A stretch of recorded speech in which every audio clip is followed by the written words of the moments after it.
Okay. Hello, everybody, and welcome to this perimenopause nutrition webinar with myself and Gail Brady. Now, we've had a few issues getting online. We're still only on Zoom at the moment, and we will hopefully be posting this to Facebook for you later. Facebook didn't want to play very well with us earlier, so we're just going to hold on just a couple of minutes and see if anybody does want to come in and hop onto the Zoom call, or otherwise I am going to record this, which I'm doing already, and then we'll put it into the Facebook group. So, a couple more minutes. How are you, Gail? Thank you for being really here. well. Thank you. A bit chilly, actually. It's freezing here. Is it? Oh, yeah. God. It's like gone from really nice and warm to very chilly. It feels like autumn already, and it's Midsummer's Day, isn't it? It is Midsummer's Day, and it's the weather's lovely here, but it's also gone a bit chillier here, and we've had loads of storms. Have you had lots of storms? Yeah, we've had well, it's raining now. I'm just looking out the window. It's raining now, and yesterday it was really heavy rain. That's very typically British, isn't it? Talking about the weather. Talking about the weather, yes. Oh well. Anyway, so I think, shall we just sort of like crack on, and then I'm just going to post this so people can see it. So, nutrition in perimenopause, I think, is extremely important. And around this time of life, women who come to me for coaching, and women in general on the perimenopause hive and on your Facebook group, suffer quite often with weight gain, especially around the middle. And I'm wondering how, I mean, that's a big factor, and how we can have a look at that and look at nutrition and you know, what we can be doing more of or eating less of to help with that tummy.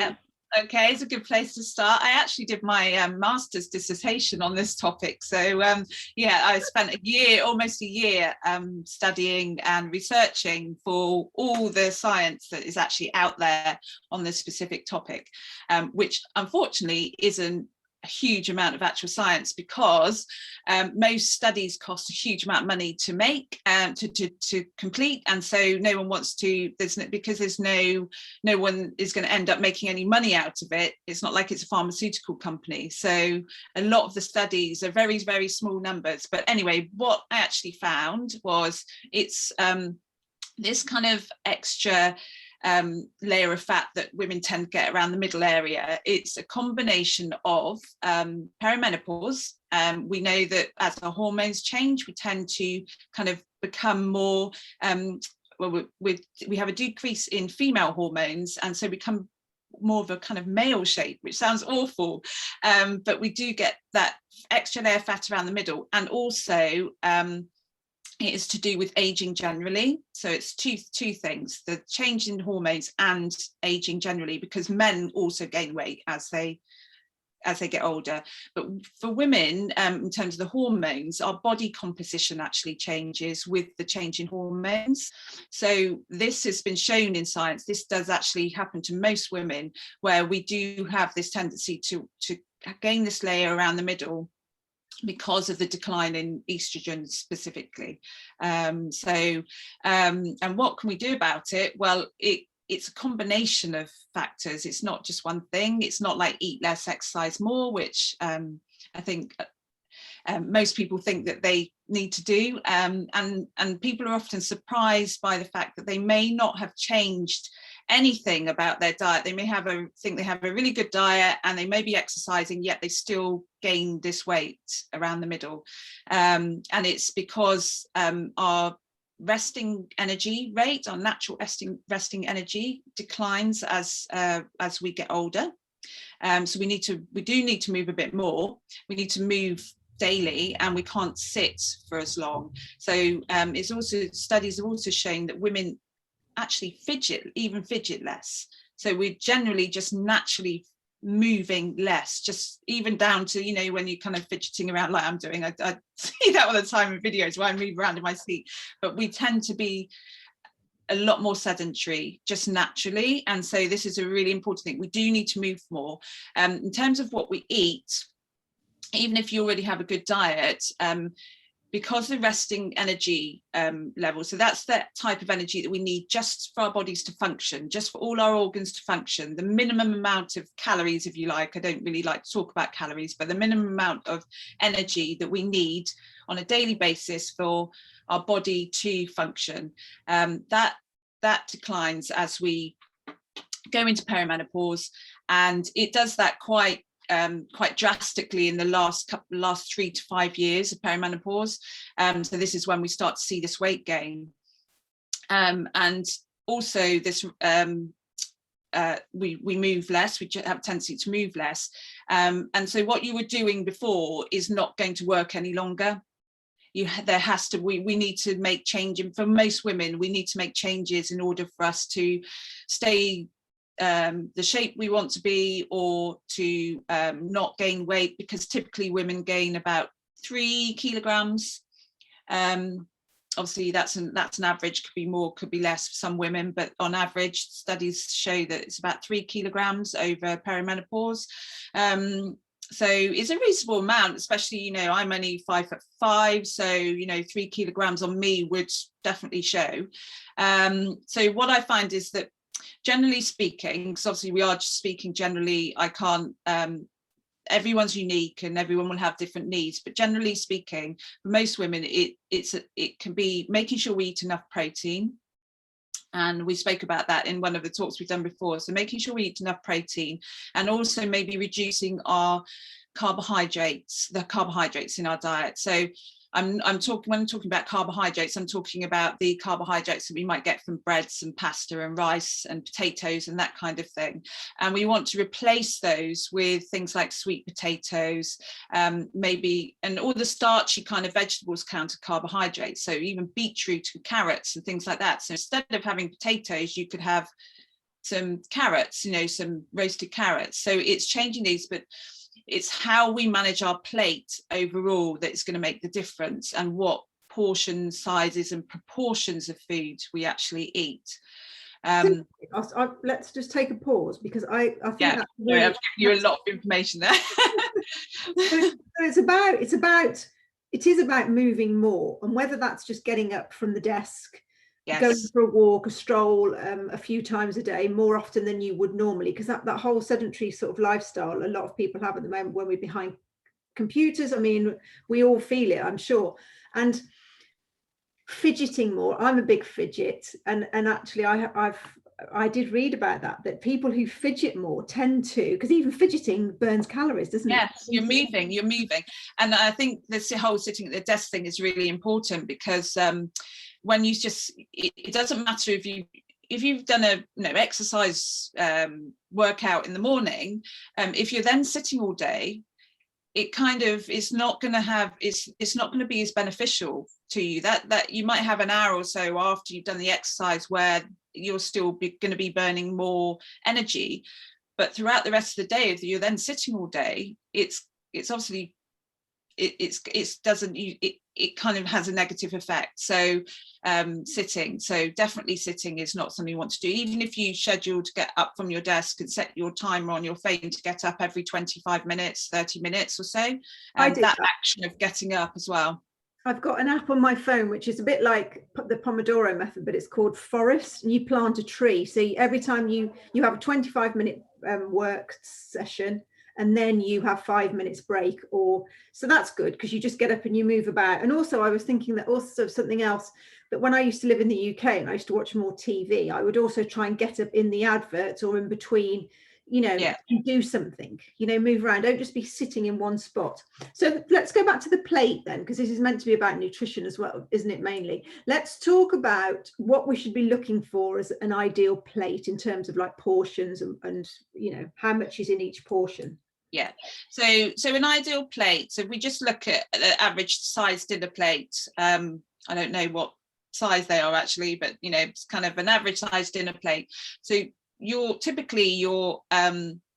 do it visually because it's easier to kind of understand, is just to have half your plate of non-starchy vegetables, which I think people can be quite surprised at. Most people don't eat that many. You might do if you had a salad, but actually if you're eating your evening meal and you're steaming vegetables, you're having vegetable, but half your plate should be non-starchy vegetables. So that's like your leafy greens, so you've got spinach and cabbages and broccoli and all of those types of vegetables. So basically half your plate, or if it's a salad, lots of lettuce leaves and cucumber and peppers and things like that. So because you want to make it as varied and colourful as well, because you want to get the whole range of nutrients into your diet. So eating the same thing every day is not going to work either. You need to kind of mix it up and get lots of variety. So half the plate is vegetables.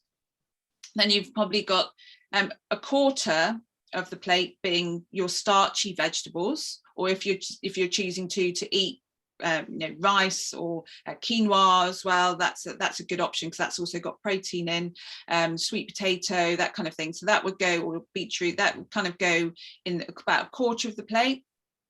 And then the other quarter is divided into two. So 1/8 would be your protein source, and a good way to kind of judge your protein is usually the palm of your hand. Okay.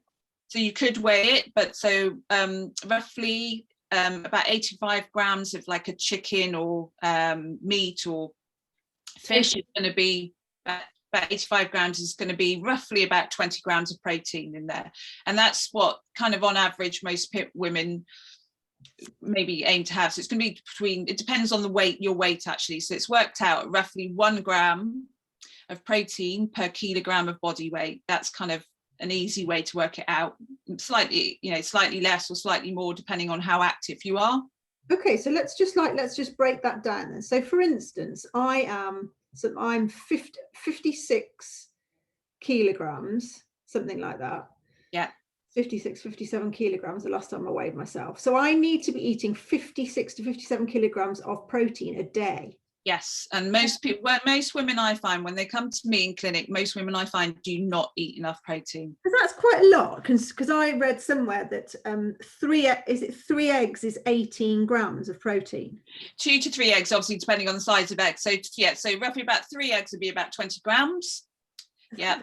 So I'm a vegetarian as well now. So you need to be even more kind of be more very, very kind of careful about the things you eat. You need to combine things to make sure you get the full protein, full spectrum of amino acids, because a lot of vegetarian sources don't have the full range of amino acids. So again, it's tricky. I think it's hard enough to eat 56 grams of protein if I was eating chicken and meat and eggs, really, but that's a lot more than I think most of us would think you need to eat in terms of protein.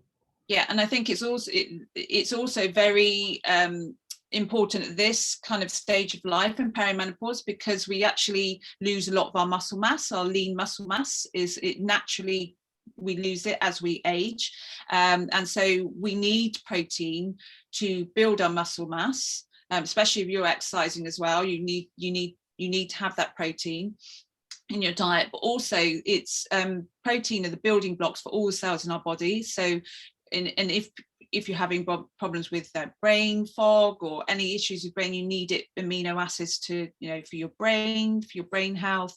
It's just for your skin, for it's just so important for everything. It's just the building blocks of all the cells in our body. So it's really important that we do get enough protein in our diet. It's particularly, I think, at this stage of life.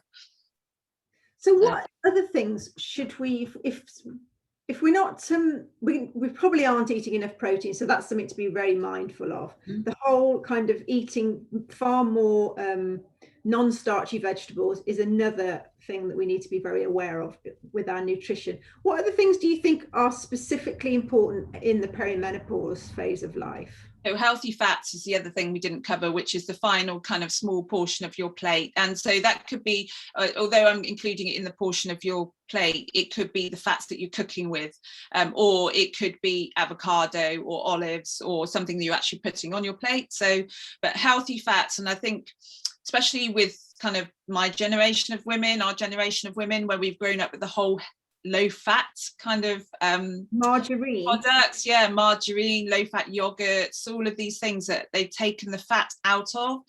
But now we know through the science that those fats have been replaced with sugar, and the sugar is actually a lot worse for our health than the fats ever were.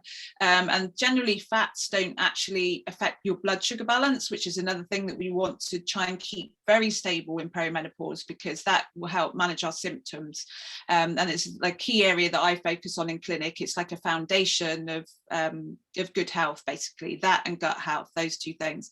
But so good healthy fats, so this is like your extra virgin olive oil, as I said, I've just mentioned avocados, nuts and seeds, which some people use a protein source, but they're also a fat source as well. And then you've got, so some people like coconut oil, so you can use that to cook with. Organic or grass-fed butter and ghee can be good, useful in small amounts as well. And what have I covered there? I was just trying to think. And omega-3 fatty acids, which you get mainly from oily fish, or if you're vegetarian, you can get from chia seeds and flax seeds and that kind of thing. But it's harder to convert in the body. So I eat a lot of chia seeds at the moment. Yeah, no, I love chia seeds. They're really good for energy as well. So yeah, they're good. I think weird, though. Sorry. They go a little bit strange though, don't they? They kind of go, when you put them in stuff, they kind of expand and get like a bit gloopy. Yeah. But that's why it works with those chia seed kind of puddings, because if you leave it overnight, it goes really kind of like, like you said, like gloopy, and you can eat it like almost like a pudding. Yes, I've seen you did a recipe with one of those. I use those. I try and kind of vary my breakfast, but I do have it for breakfast sometimes. It's really good, especially if you need to have something quickly in the mornings. You can make it the night before and leave it in the fridge, and then it's just good to go. It's really quick, so that is something that, and it's a lot, obviously, more nutritious than something like a piece of toast or some cereal or something. Yeah, and then also like that takes us back as well, or brings us around to what you were talking about, balancing your blood sugar levels, because occasionally if I'm feeling naughty or I'm in a rush, I would have a piece of toast. I love toast and jam, but toast and jam is like, it's brown toast, but the marmalade will just spike my sugar levels, won't it? I used to love tasting marmalade. I haven't had that for years, actually. It's like the traditional breakfast we've probably grown up with, isn't it? It's the toast or cereal or something we would have had first thing in the morning. But again, even like oats or porridge, and people think that's a healthy breakfast, but actually it's quite high in carbohydrates. And although it is more complex carbohydrates with oats, for instance, and so it will sustain your energy for longer, it's still carbohydrates. It's going to send your blood sugar kind of like shooting up a little bit, well, not even a little bit, a lot, and then it comes crashing down, and that's when you get hungry again and you crave sugary things, and you might need a snack halfway through the morning, and then we tend to make poorer food choices throughout the day. Then we might drink more caffeine as well to kind of keep our energy going. So it does have a knock-on effect. And I actually did write a post a while ago about how actually the first meal of your day is probably the most important in terms of balancing your blood sugar. What should we be eating then? Well, I mean, you can eat anything for breakfast. I mean, I've lived in Asia, and my daughters would eat like chicken soup for breakfast. That was like what they were used to. They didn't have cereal or toast or anything like that, because it wasn't what was available, really. So you can eat what you eat for dinner. In fact, I've just started doing today, because I do this every so often, where I like doing these self experiments and mixing things up. And I suddenly realized that, because I've got a puppy at the moment, which is just like having a toddler. Oh my God, lack of sleep as well. So I'm getting up in the night to let her out. And so it's easy even for me to like make poorer choices in the morning for breakfast, especially because it's quick. So I've been thinking about how I can make things easier for myself. And so I've decided that I'm doing a 14-day, I just decided last night, I'm doing a 14-day where I'm basically going to eat what I have for dinner for breakfast. Okay. Like leftovers. And there's absolutely no reason. I just think we're so conditioned to eating certain things for breakfast. But actually, if you ate some protein, that 20 grams of protein with some, a typical one, I suppose, would be more like a weekend breakfast, which actually is better, like eggs, or smoked salmon, or that kind of thing. Like a brunch type breakfast. Yes, like a brunch type breakfast. Is actually going to keep your blood sugar levels more sustained throughout the day than even a smoothie, or even because even the smoothie, if you're eating a smoothie, a green smoothie, and you're having some fruit in it, it's still got some sugar content, and because also you're blending it up, it gets into your blood quicker, so it tends to have a more of an effect on your blood sugar. So I think in terms of what to eat for breakfast, I think it's kind of thinking a bit, not restricting yourself to what you consider to be breakfast type foods. You can literally have, can have anything for breakfast, just making sure you have your 20 grams of protein, whatever that looks like for you. So whether it's your eggs or some meat or fish, or it could be a combination of like chia seeds and with other nuts and seeds as well, to kind of like build, because it's harder obviously to get, as you said, from a vegetarian, so it's actually harder to make up that 20 grams of protein. So you have to work a bit harder and combine them together to get the full range of amino acids as well. Or you could add, actually, what I do as well, if I'm making a chia seed pudding, you could actually add some pea protein or something like that to it to bump up the protein value. Yeah, I've just actually bought myself some vegan protein powder just to help with my protein levels, just because it gives you like 15 grams. I mean, I would never just substitute it, but it's just, with me being a vegetarian, I think it's quite good just to make sure I'm getting enough. And I still don't think I'm getting enough some days. No, I think it's good to use an app occasionally. I mean, I tend to do that for myself occasionally as well, is just to kind of input my meals for a day or for a couple of days to see what my my level, what kind of levels of protein and fats and everything that I'm eating, just to kind of check it occasionally. I mean, it's quite tedious, so you can use like MyFitnessPal or something like that. It's a free app. It's quite tedious sometimes when you have to put everything in from scratch, but it actually can be quite a good tool to actually check what you are eating, and whether you do need to add a bit more to your proteins or fats or something like that. So you need fats. Again, the other thing, fats, you need to make hormones. So especially in perimenopause, we need to make sure we've got enough fats as well to kind of manage our symptoms and manage our hormone levels.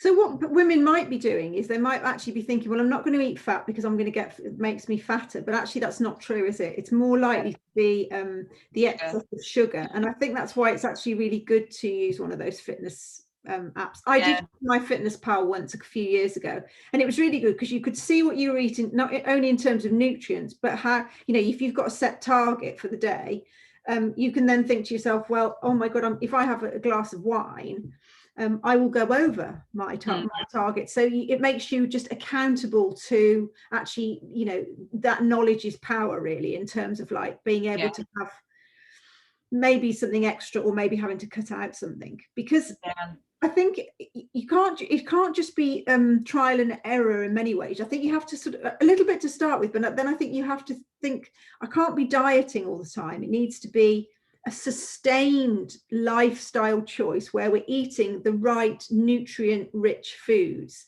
so that we can help our bodies in perimenopause. Because in perimenopause, it's not just one thing. It's not just what you eat. It's not just taking HRT. It's not just having coaching. It's not one thing. It's a completely holistic thing where we need to be balancing our whole body and mind, and that comes with the right nutrition, exercise. It's a whole combination of, it's not just one thing is not going to fix everything.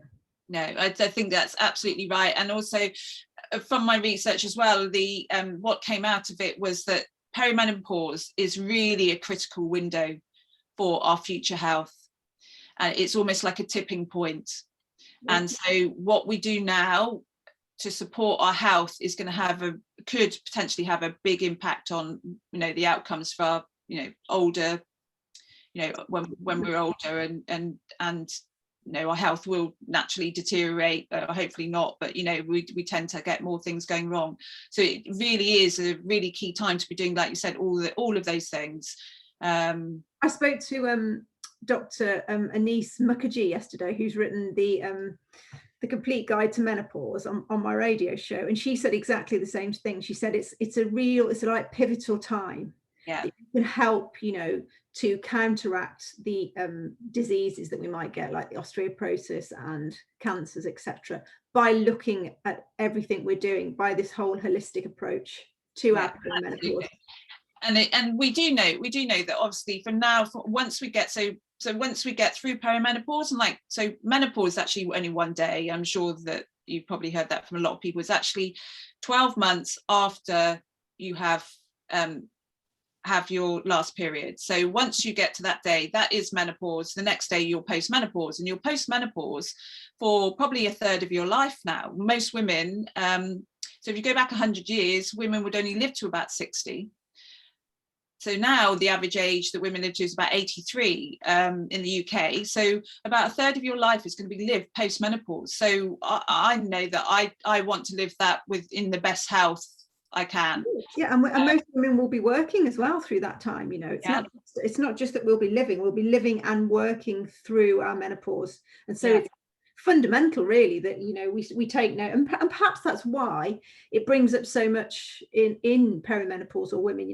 There's a lot of kind of angst and sometimes turmoil, and kind of like wanting to address things that you've maybe been kind of like pushing down and not taking note of. And I think it's all about that. It's all about listening to our bodies and what they need, because they will tell us.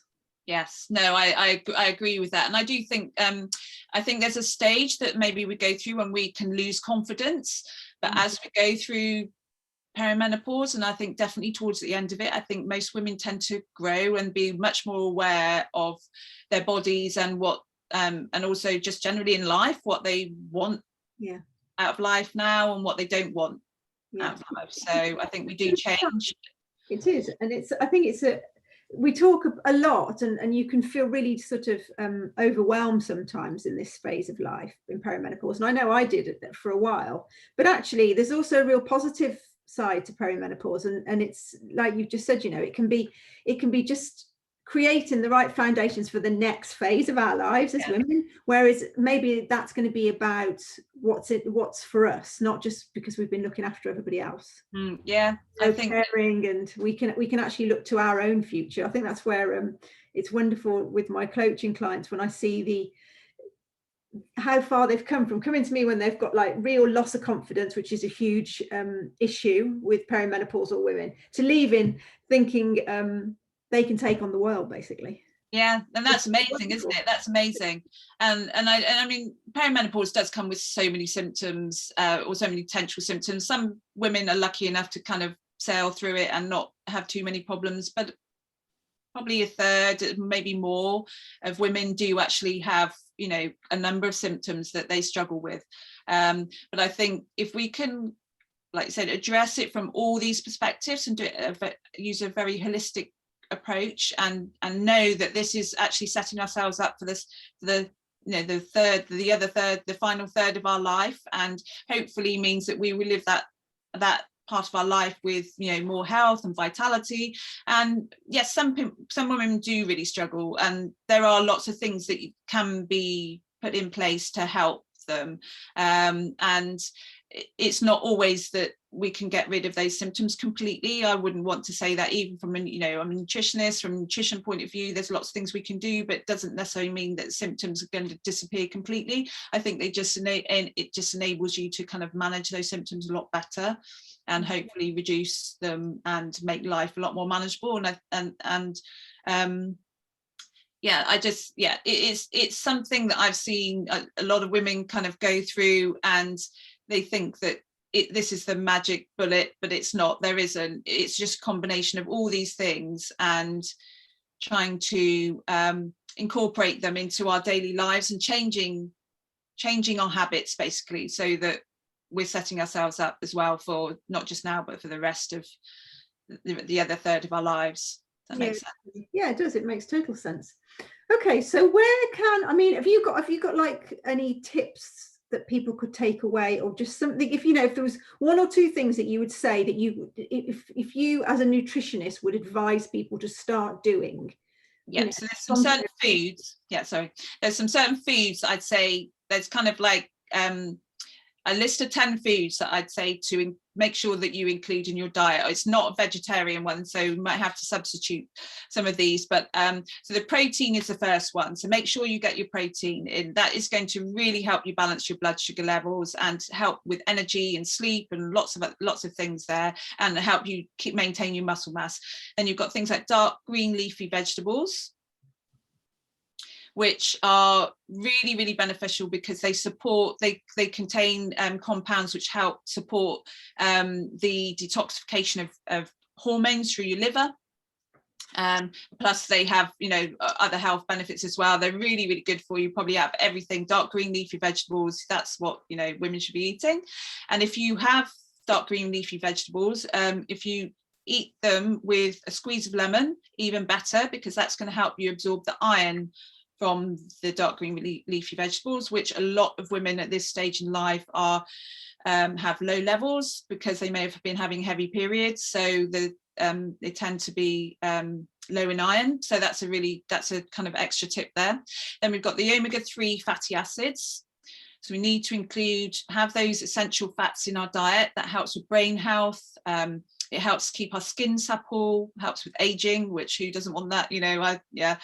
And particularly things like small fish, like sardines, which have the bones in them as well. So that helps add calcium to the diet as well. So for women who are particularly risk of osteoporosis, that's a way to get calcium into your diet, which is natural, and then the healthy fats as well.